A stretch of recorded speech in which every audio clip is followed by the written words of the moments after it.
What's up you guys, it's Ben and welcome back to my channel where we talk about everything there is related to selling on Amazon. So for today's video, I wanted to shed some light on a secret cost that a lot of new sellers completely forget to make. Now, people that have been selling on Amazon that have started without having any sort of business experience at all, have it and keep it really simple. And that is sales minus the cost of sales, the cost of the product equals profit.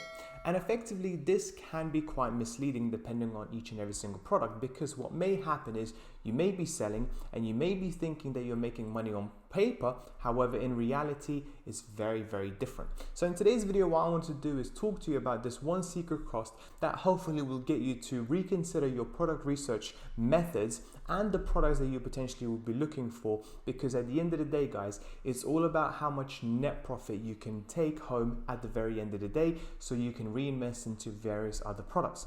With that being said, guys, if you are interested in selling on Amazon and you really want to take this seriously and you're looking for that product that will take you over the edge, that will get you started on selling on Amazon, please don't forget to check the links down below for my own personal mentorship, where I will help you find the best possible product for you and where you're at the moment.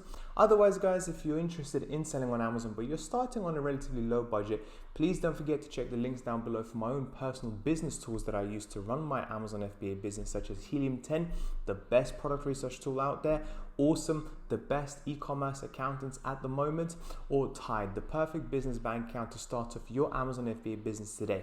With that being said, let's get straight to the video. The secret cost that I'm going to be talking about today is the storage costs.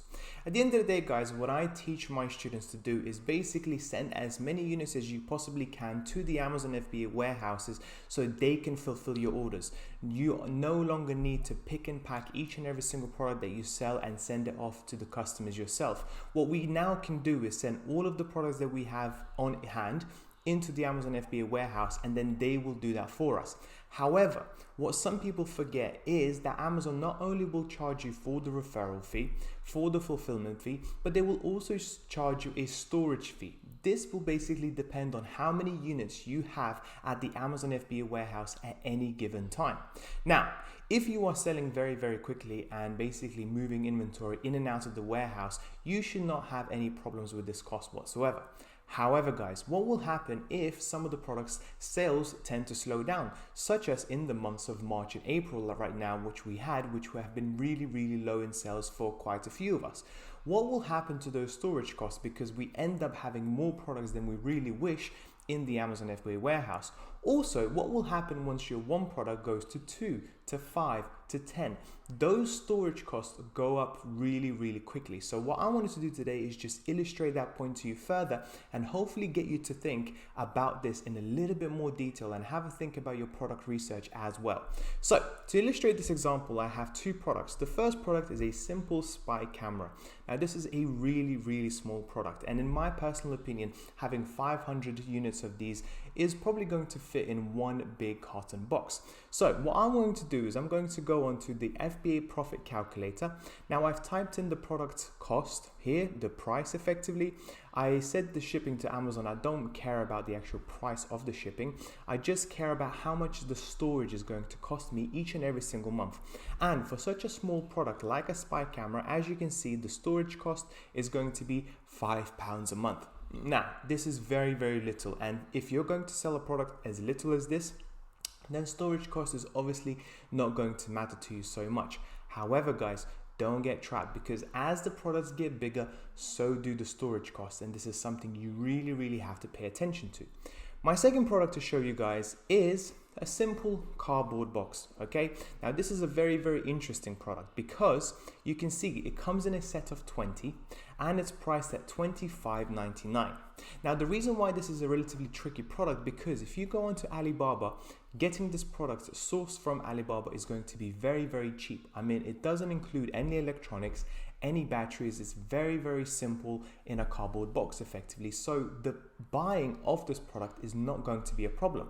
What will eat into your cost effectively is going to be the storage cost, because even though cardboard boxes are not that big, if you pile 20 of them in one set and sell that to a customer, that will take up quite a lot of space. So let's go back again to the Amazon FBA profit calculator. And as you can see, if I hold 500 units of these cardboard boxes a month, that is going to set me back £270. So what will happen if I don't sell any of these cardboard boxes, let's say in a month, and I hold 500 units? I will be charged by Amazon alone of £270 for this one product alone. Now, let's say sales don't go well for, 2 months. That cost can easily straight away start to pile up and up and up and up and up, okay? And as you can see, this is something very, very tricky and something that new sellers can easily overlook completely because they don't have the experience and they don't know how Amazon costs work. So guys, my recommendation, when it comes to selling on Amazon and your very first product, think about something that you can easily fit in a shoebox. Something that is going to be relatively light and small in size, okay? Don't go for big products. Now, cardboard boxes is a very interesting one because it is nice, it is easy, it is simple to get your head around. There's no complications. You're probably not going to get many bad reviews either. However, it's the sheer size of it that is going to really get into your storage costs. It's going to reduce your net profit quite dramatically, especially if you end up not selling as much as you would hope. So go for something small, go for something like initially, okay, and then see how it goes.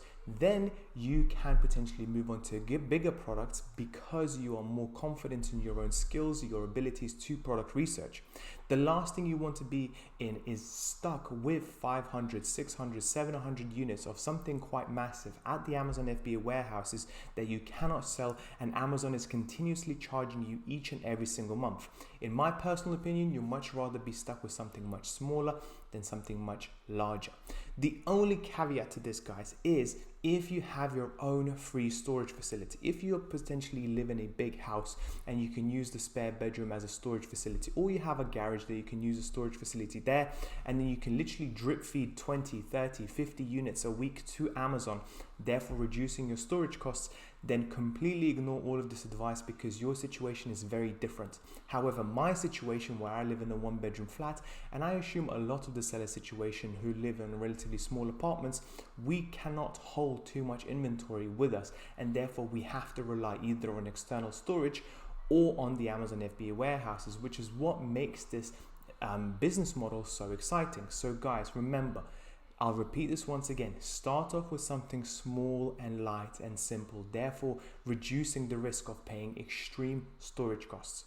With that being said, guys, that's pretty much it for today's video. Like I said, if you are interested in selling seriously on Amazon this year, and I think it's going to be a great year for us, please don't forget to check the links down below for my own personal mentorship. And I'll speak to you soon. Bye bye.